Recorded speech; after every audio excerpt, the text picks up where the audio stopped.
Hi dear students, ഇന്ന് നമ്മൾ പുതിയൊരു ടോപ്പിക്കാണ് ഡിസ്കസ് ചെയ്യാൻ പോകുന്നത്. Types of business organisations. വ്യത്യസ്ത തരത്തിലുള്ള ബിസിനസ് ഓർഗനൈസേഷൻസിനെ നമുക്ക് പരിചയപ്പെടാനാണ് ഈ ക്ലാസ് നമ്മൾ ഉപയോഗിക്കുന്നത്.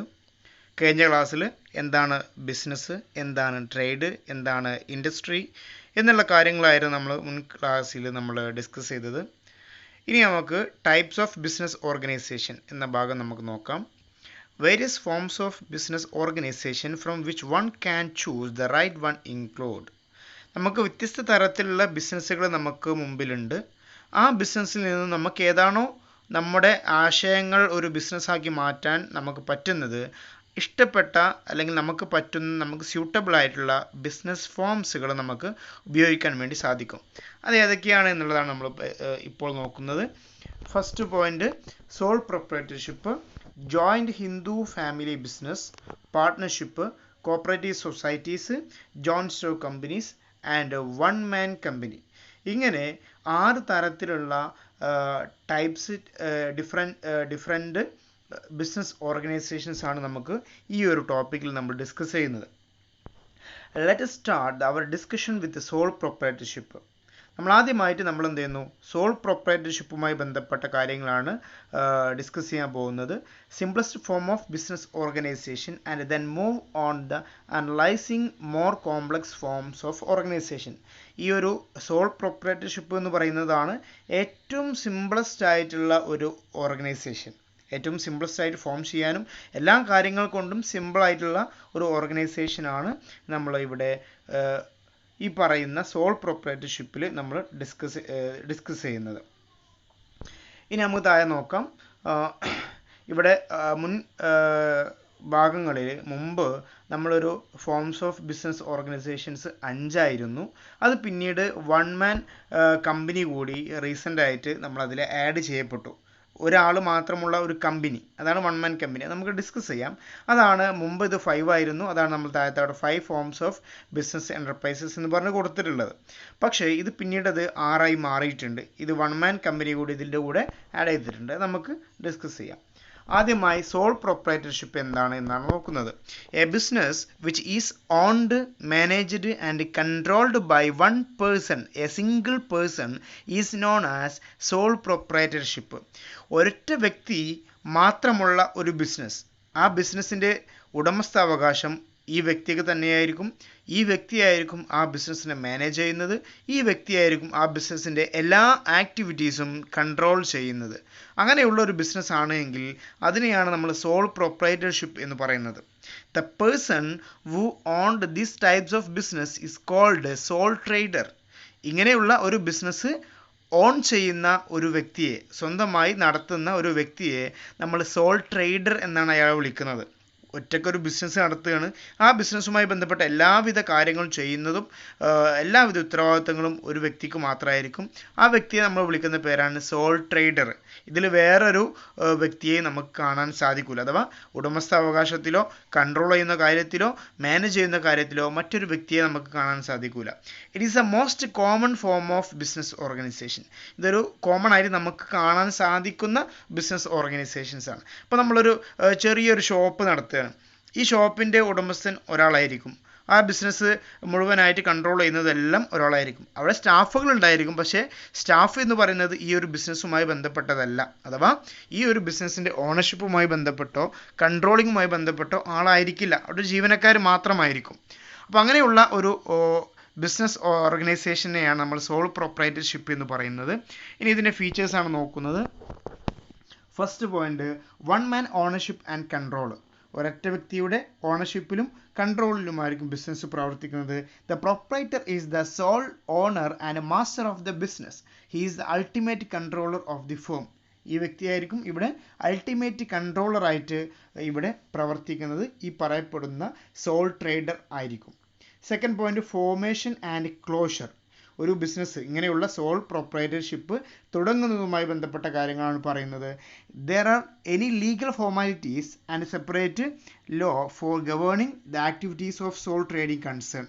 ഇവിടെ എന്താണ് ലീഗൽ ഫോർമാലിറ്റീസും അതുപോലെ തന്നെ സെപ്പറേറ്റ് ലോയും ഇതുമായി ബന്ധപ്പെട്ട് വരുന്നുണ്ട്. Closure of the business can also be done easily. ഇതെല്ലാം എന്താണ്, ഒരു സ്ഥാപനം തുടങ്ങുന്നത് ഈ രൂപത്തിൽ ഒരൊറ്റ വ്യക്തി മാത്രം ഉൾപ്പെട്ടുകൊണ്ടുള്ള ഒരു ബിസിനസ് അത് തുടങ്ങാനും അത് അവസാനിപ്പിക്കാനും വളരെയധികം സിമ്പിളാണ്. Third point, lack of business continuity. The sole proprietorship business is owned and controlled by one person. Therefore, death, insanity, imprisonment will have effect on the business and may even cause closure of business.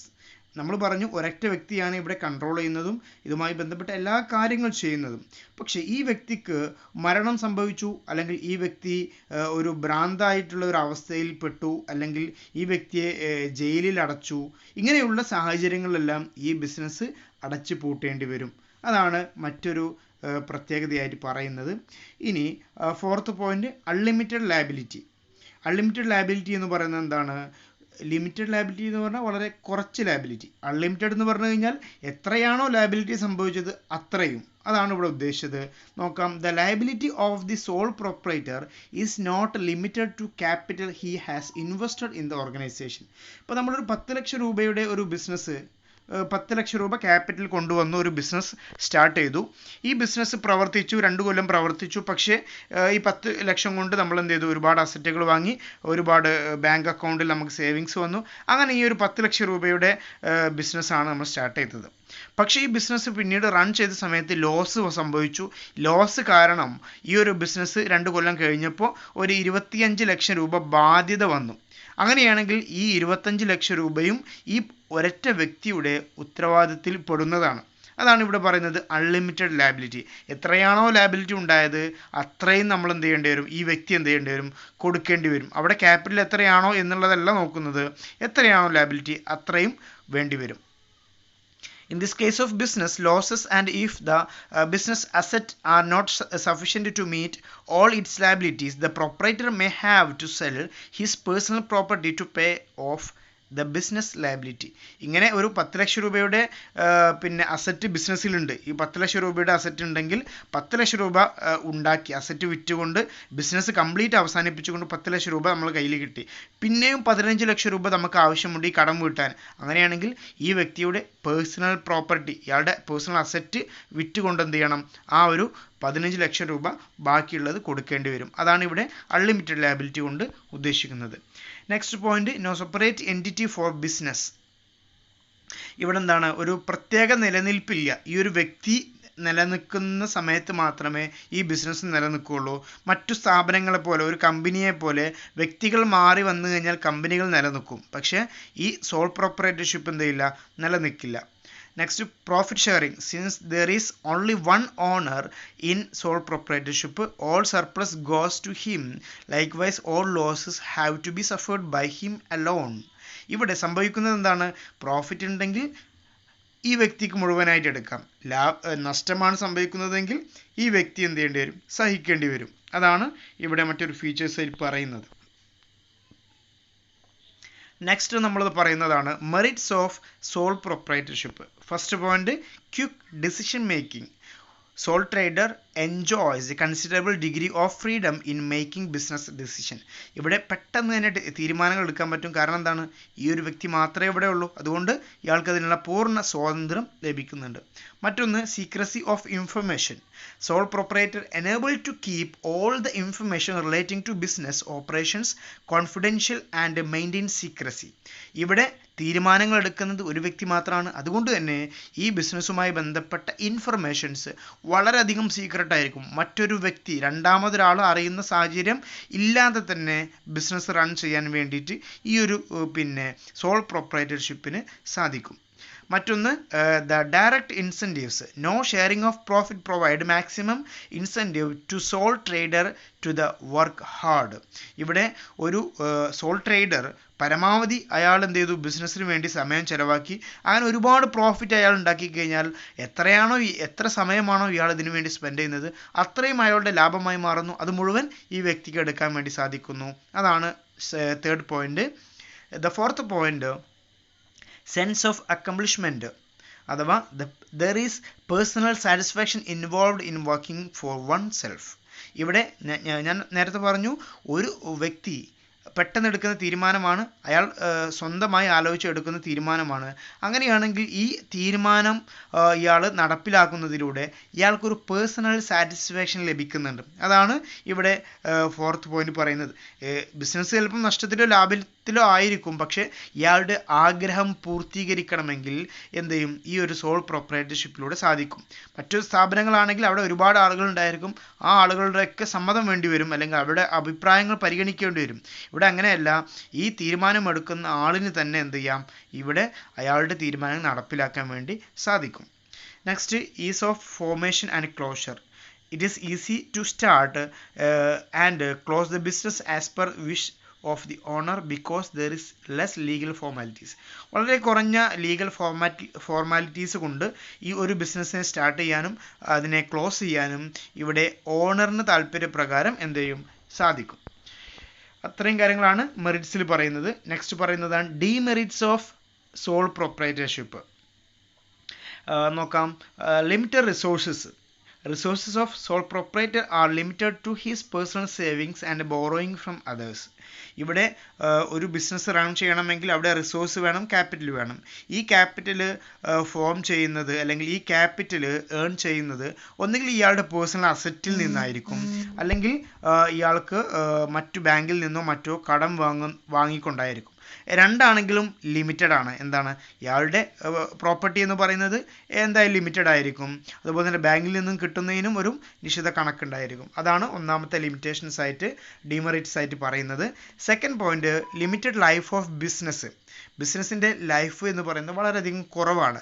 നേരത്തെ നമ്മൾ പറഞ്ഞതുപോലെ death, insolvency, illness of proprietor affect the business and can lead to its closure. ഇവിടെ എന്താണ്, ഈ വ്യക്തി എത്ര കാലം നല്ല രൂപത്തിലാണോ ജീവിക്കുന്നത് അത്രയും കാലം മാത്രമേ ഈ ബിസിനസ്സും ജീവിക്കുകയുള്ളൂ. ഈ വ്യക്തിക്ക് ഡെത്തോ ഇൻസോൾവൻസിയോ ഇൽനെസ്സോ സംഭവിച്ചു കഴിഞ്ഞാൽ അതോടുകൂടി എന്ത് ചെയ്യും, ബിസിനസ്സും അവസാനിപ്പിക്കേണ്ടി വരും. നെക്സ്റ്റ് പോയിന്റ് ആണ് unlimited liability. If the business fail, the creditors can recover their due not merely from the business asset but also from the personal asset of the proprietor. ഇവിടെ കടം വന്നു കഴിഞ്ഞാൽ ക്രെഡിറ്റേഴ്സിന് കൊടുക്കാനുള്ള പൈസ മുഴുവനായിട്ട് കൊടുത്തിട്ടില്ല എങ്കിൽ ബിസിനസ്സിൻ്റെ അസറ്റ് ആദ്യം വിൽക്കും. ബിസിനസ്സിൻ്റെ അസറ്റ് വിറ്റിട്ടില്ലെങ്കിൽ എന്ത് ചെയ്യും, പ്രൊപ്രൈറ്ററുടെ അസറ്റ് കൂടി അഥവാ ഇതിൻ്റെ ഓണറുടെ അസറ്റ് കൂടി വിറ്റുകൊണ്ടായിരിക്കും കടം വീട്ടേണ്ടി വരും. അതൊരു ലിമിറ്റേഷൻ ആയിട്ടാണ് പറയുന്നത്. നെക്സ്റ്റ് പോയിന്റ് ആണ് limited managerial ability. The owner has to possess various managerial skill, but it is rare to find an individual who possess all these talent. ഇവിടെ ഒരു ബിസിനസ് നല്ല രൂപത്തിൽ റൺ ചെയ്യണമെങ്കിൽ മാനേജീരിയൽ സ്കിൽസ്, എബിലിറ്റി ഉണ്ടായിരിക്കണം. ഈ എല്ലാവിധ managerial skill കൂടി അടങ്ങിയിട്ടുള്ള ഒരാളായിരിക്കണം യഥാർത്ഥത്തിൽ ഒരു ബിസിനസ്മാൻ. പക്ഷേ ഇങ്ങനെയുള്ള സോൾ പ്രൊപ്രൈറ്റർഷിപ്പിൽ പ്രവർത്തിക്കുന്ന സോൾ ട്രേഡർക്ക് അങ്ങനെയുള്ള ഒരു പൊസിഷനിലാവാൻ സാധ്യത വളരെ കുറവാണ്. ഒരുപാട് സ്കില്ലുകൾ, എല്ലാ സ്കില്ലുകൾ കൂടി ഒരാൾക്ക് കൂടി കൊടുക്കൂല. എന്തായും ഡിഫറെൻറ്റ് സ്കില്ലുകൾ ഡിഫറെൻറ്റ് പേഴ്സൺസിനായിരിക്കും. പക്ഷേ ഇവിടെ ഡിഫറെൻ്റ് ആയിട്ടുള്ള ആളുകളില്ല, ഒരാൾ മാത്രമേ ഉള്ളൂ. അതുകൊണ്ട് സ്കില്ലും ലിമിറ്റഡ് ആയിരിക്കും. അതാണ് ഇവിടെ മറ്റൊരു ഡിമെറിറ്റ്സ് പറയുന്നത്. ഇനി നെക്സ്റ്റ് നമ്മൾ പറയുന്നതാണ് join Hindu family. Join Hindu family JHF or Hindu undivided family business HUF. നമ്മൾ മുമ്പ് കേട്ടിട്ടുണ്ടായിരിക്കും, കേൾക്കാത്തവർക്ക് നമുക്ക് എന്താണെന്നുള്ള ഡീറ്റെയിൽ ആയിട്ട് പറയാം. It refers to a form of organization wherein the business is owned, carried on by the members of the Hindu undivided family. ഇവിടെ ഒരു family, Hindu undivided എന്ന് പറയുന്ന ഫാമിലിയിൽപ്പെട്ട HUF എന്ന് പറയുന്ന ഒരു ഫാമിലിയിൽപ്പെട്ട മെമ്പേഴ്സ് ഓർഗനൈസ് ചെയ്യുന്ന, ഫോം ചെയ്യുന്ന, ഓൺ ചെയ്യുന്ന ബിസിനസ്സിനെയാണ് നമ്മൾ HUF ബിസിനസ് എന്ന് പറയുന്നത്. It is governed by the Hindu law. ഈ ഒരു ബിസിനസ് റൺ ചെയ്യുന്നത് ഹിന്ദു ലോ പ്രകാരമായിരിക്കും. The basis of membership in the business is the birth in a particular family and 3 successive generation can be member of in this business. ഇവിടെ ഈ ഒരു ബിസിനസ്സിൽ അംഗമാവണമെങ്കിൽ ആ ഫാമിലിയിൽ പിറക്കണം, ആ ഫാമിലിയിൽ ജനിച്ച കുട്ടികൾക്ക് എന്ത് ചെയ്യാം, ആ ഒരു ബിസിനസ്സിൻ്റെ മെമ്പറായി മാറും. അതുപോലെ തന്നെ 3 തലമുറകൾ വരെ എന്ത് ചെയ്യും, ഈ ഒരു ബിസിനസ്സിൻ്റെ മെമ്പർമാരായിട്ട് തുടരാൻ വേണ്ടി സാധിക്കും. The business is controlled by the head of the family. ആ ഒരു ബിസിനസ്സിൻ്റെ ഹെഡ് എന്ന് പറയുന്നത് ആ ഫാമിലിയുടെ ഹെഡായിരിക്കും, അല്ലെങ്കിൽ നമ്മൾ ആ ഫാമിലിയുടെ കാരണവർ, ഏറ്റവും മുതിർന്ന ആളായിരിക്കും അവിടെ എന്ത് ചെയ്യുന്നത്, ആ ബിസിനസ്സിനെ കൺട്രോൾ ചെയ്യുന്നത്. Who is the eldest member and is called Karta. ഇവിടെ ആ ഒരു ഹെഡ് എന്ന് പറയുന്നത് ആ ഫാമിലിയിലെ ഏറ്റവും എൽഡസ്റ്റ്, ഏറ്റവും പ്രായം കൂടിയ ആളായിരിക്കും. അയാളുടെ പേര് ഈ ഒരു ടേമിൽ പറയുകയാണെങ്കിൽ കർത്ത എന്നാണ് അയാളുടെ പേര്. അയാളെ നമ്മൾ വിളിക്കുന്നത് കർത്ത എന്നാണ്. കർത്ത എന്ന് പറയുന്നത് ആരാണ്? Head of the family who control the business. All members have equal ownership right over the property of ancestor and they are known as co-partners. ഇവിടെ ആ ഒരു കുടുംബത്തിൽ ജനിച്ചു വീഴുന്ന എല്ലാ മെമ്പർമാർക്കും, അഥവാ ചെറുത് കുട്ടികളാണെങ്കിലും വലിയവരാണെങ്കിലും പ്രായമുള്ളവരാണെങ്കിലും സ്ത്രീകളാണെന്നുണ്ടെങ്കിലും എല്ലാവർക്കും ഒരേ അവകാശമാണ് ലഭിക്കുന്നത്. അങ്ങനെയുള്ള അവരെ, ആ മെമ്പേഴ്സിനെ നമ്മൾ വിളിക്കുന്ന പേരാണ് കോ-പാർട്ട്നേഴ്സ്. അങ്ങനെയാണ് അവരെ വിളിക്കുന്നത്. ഇനി അതിൻ്റെ ഫീച്ചേഴ്സാണ് നോക്കുന്നത്. ഒന്ന്, formation. For a JHF business, they should be at least 2 members in the family and ancestor property to be inherited by them. ഇവിടെ 2 ആളുകൾ ഉണ്ടെങ്കിൽ എന്ത് ചെയ്യും, ഇവിടെ JHF നമുക്ക് തുടങ്ങാൻ പറ്റും. അതുപോലെ തന്നെ അവർക്ക് എന്ത് ചെയ്യും, പാരമ്പര്യമായി കിട്ടിയ സ്വത്തും ഉണ്ടായിരിക്കണം. The business does not require any agreement as membership by birth. ഇവിടെ ഒരു എഗ്രിമെൻ്റ് ആവശ്യമില്ല. ആ ഒരു കുടുംബത്തിൽ ജനിച്ചാൽ മാത്രം മതി, ഒരു എഗ്രിമെൻ്റ് ആവശ്യമില്ല. ഹിന്ദു സക്സഷൻ ആക്ട് 1956 ആണ് ഇവർ ഗവേൺ ചെയ്യുന്നത്, ഫോളോ ചെയ്യുന്നത്. Second point, liability. The liability of the all members except Karta is limited to their share of property of business. However, the Karta has unlimited liability. ഇതിൻ്റെ പ്രത്യേകത എന്ന് പറയുന്നത്, ബിസിനസ്സിന് ലയബിലിറ്റി എന്ന് പറയുന്നത് ഓരോ മെമ്പേഴ്സിനും ഓരോ ഷെയർ വാല്യൂ ഉണ്ടായിരിക്കും. ഈ ഷെയറിൻ്റെ വാല്യൂ മാത്രമാണ്, ആ ഷെയർ, ഒരു ഷെയറിന് ഒരു 10,000 രൂപയാണെങ്കിൽ 10,000 രൂപ മാത്രം ഓരോ മെമ്പേഴ്സിനും ലയബിലിറ്റി ഉള്ളൂ. അതിൻ്റെ മേലേക്ക് ലയബിലിറ്റി വരികയാണെങ്കിൽ ഈ മെമ്പേഴ്സ് സഹിക്കേണ്ട. പക്ഷേ ഈ കാർത്ത എന്ന് പറയുന്ന ഏറ്റവും എൽഡസ്റ്റ് ആയിട്ടുള്ള, ഇതിൻ്റെ ഹെഡായിട്ടുള്ള വ്യക്തിക്ക് അൺലിമിറ്റഡ് ലയബിലിറ്റിയാണ്. ബാക്കിയുള്ള ലയബിലിറ്റി മുഴുവൻ കർത്ത എന്ത് ചെയ്യേണ്ടി വരും, വഹിക്കേണ്ടി വരും. Next point, control of business lies with the Karta. ബിസിനസ്സിൻ്റെ കൺട്രോൾ എന്ന് പറയുന്നത് കർത്തയിലാണ്. കർത്തയാണ് ഇവിടെ കൺട്രോൾ ചെയ്യുന്നത്. Continuity. The business continue even after the death of the Karta as the next eldest member take up the position of Karta. ഇവിടെ ബിസിനസ് നിലനിൽക്കുന്നത് എങ്ങനെയാണ്, ഈ കർത്ത എന്ന് പറയുന്ന ആൾ മരിച്ചു കഴിഞ്ഞാൽ പിന്നെ ഏറ്റവും എൽഡസ്റ്റ് ആയിട്ടുള്ള മെമ്പർ ആരാണോ അയാളിലേക്ക് ആ ഒരു പൊസിഷൻ കൈമാറ്റം ചെയ്യപ്പെടും. Next, minor member. ഇവിടെ മൈനർ മെമ്പേഴ്സിൻ്റെ കാര്യത്തിൽ പറയുന്നത് എന്താണ്, miners can also member of the business. Minor ആയിട്ടുള്ള ആളുകൾ, ജനിച്ചു വീഴുന്ന കുട്ടി മുതൽ എന്താണ്, ഈ ഒരു ബിസിനസ്സിൻ്റെ മെമ്പറാണ്. ഇതിൻ്റെ അഡ്വാൻറ്റേജ് ആണ് നമ്മൾ ഇനി പറയാൻ പോകുന്നത്. എഫക്റ്റീവ് കൺട്രോൾ ആണ് ഒന്നാമത് പറയുന്നത്. Karta has absolute decision making power. ഇവിടെ കർത്ത എന്ന് പറയുന്ന ഒരു വ്യക്തി മാത്രമാണ് കംപ്ലീറ്റ് ബിസിനസ്സിനെ കൺട്രോൾ ചെയ്യുന്നത്. അതുകൊണ്ട് ഇവിടെ ഒരു ഡിസിഷൻ മേക്കിംഗ് പവർ ലഭിക്കുന്നുണ്ട്. മാത്രമല്ല, ദിസ് അവോയ്ഡ് കോൺഫ്ലിക്റ്റ് എമംഗ് മെമ്പേഴ്സിൻ്റെ ഇടയിലുള്ള കോൺഫ്ലിക്റ്റുകൾ എന്ത് ചെയ്യും, ഇത് പരിഹരിക്കുന്നതാണ്. മറ്റൊന്നാണ് continuity. The death of the Karta will not affect the business.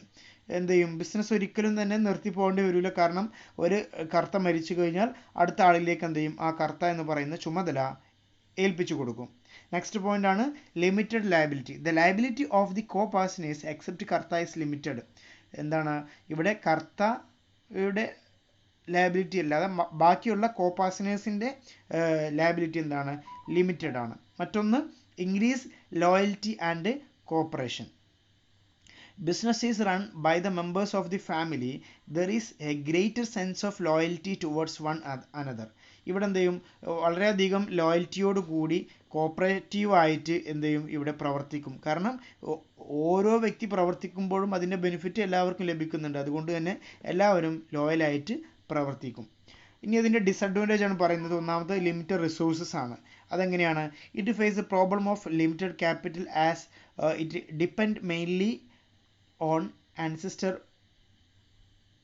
Ancestral property, ഇവിടെ പാരമ്പര്യമായി കിട്ടുന്ന സ്വത്താണ് ഇവരൊക്കെ ആശ്രയിക്കുന്നത്. അത് ഇല്ലാതായി കഴിഞ്ഞാൽ ഇവരുടെ പ്രോപ്പർട്ടി എന്തായാലും അല്ലെങ്കിൽ റിസോഴ്സസ് എന്തായിരിക്കും, ലിമിറ്റഡ് ആയി മാറും. അതുപോലെ തന്നെ അൺലിമിറ്റഡ് ലയബിലിറ്റി ഓഫ് കർത്ത. പക്ഷേ ഇവിടെ എന്താ കർത്തക്ക് എന്താ പ്രശ്നം, എത്ര ലയബിലിറ്റി ബിസിനസ്സിന് ലയബിലിറ്റി വന്നു കഴിഞ്ഞാൽ കർത്ത എന്താണ് അതിന് റെസ്പോൺസിബിൾ ആവുന്നതാണ്, കർത്ത റീപേ ചെയ്യേണ്ടി വരും ഡെപ്റ്റുകൾ. അതുപോലെ തന്നെ ഡൊമിനൻസ് ഓഫ് കർത്ത, മറ്റൊരു പ്രശ്നം എന്ന് പറയുന്നത് എന്താണ്, കർത്ത എന്ന് പറയുന്ന വ്യക്തിയായിരിക്കും കംപ്ലീറ്റ് മാനേജ് ചെയ്യുന്നത്. അപ്പോൾ അവിടെ മറ്റൊരാൾക്കും അതിലേക്ക് ഇൻവോൾവ് ചെയ്യാൻ വേണ്ടി സാധിക്കില്ല. കർത്ത എന്ന് പറയുന്നത് ഒരു ബാഡ് ക്യാരക്ടറാണ്, അല്ലെങ്കിൽ ഡിസിഷൻ മേക്കിംഗ് നല്ല രൂപത്തിൽ അറിയാത്ത ആളാണെങ്കിൽ ആ ബിസിനസ് കംപ്ലീറ്റ് തകർന്നു പോകുന്ന സാഹചര്യം ഉണ്ടായിരിക്കും. അതുപോലെ തന്നെ limited managerial skill. The Karta was not an expert in all areas of business. ഇവിടെ മാനേജീരിയൽ സ്കില്ല് ഉണ്ടാവാൻ സാധ്യത വളരെ കുറവാണ്. കാരണം കർത്ത എന്ന് പറയുന്നത് ഒരു ഏജ്ഡ് ആയിട്ടുള്ള ഒരു വ്യക്തിയായിരിക്കും. അതുപോലെ തന്നെ ഈ പറയുന്ന ഒരു വ്യക്തിയിൽ മാത്രം ആശ്രയിക്കുന്നത് കൊണ്ട് അയാളുടെ എക്സ്പേർട്ട് വളരെയധികം കുറവായിരിക്കും. ഒരുപാട് മാനേജീരിയൽ സ്കില്ലുകൾ അയാൾക്ക് കുറവായിരിക്കും. ഇത്രയും കാര്യങ്ങളാണ് നമ്മൾ ഇന്നത്തെ ഈ ഒരു ക്ലാസ്സിൽ നമ്മൾ ഡിസ്കസ് ചെയ്യുന്നത്. നമ്മൾ ഇപ്പോൾ ഇന്ന് 2 കാര്യങ്ങളാണ് പ്രധാനമായിട്ടും പഠിച്ചത്. ടൈപ്സ് ഓഫ് ബിസിനസ് ഓർഗനൈസേഷൻസ്, ഒന്ന് സോൾ പ്രൊപ്പറേറ്റർഷിപ്പ്, രണ്ടാമത്തത് ഹിന്ദു അൺഡിവൈഡഡ് ഫാമിലി. ഓക്കെ, ബാക്കി നമുക്ക് അടുത്ത ക്ലാസ്സിൽ ഡിസ്കസ് ചെയ്യാം. Thank you.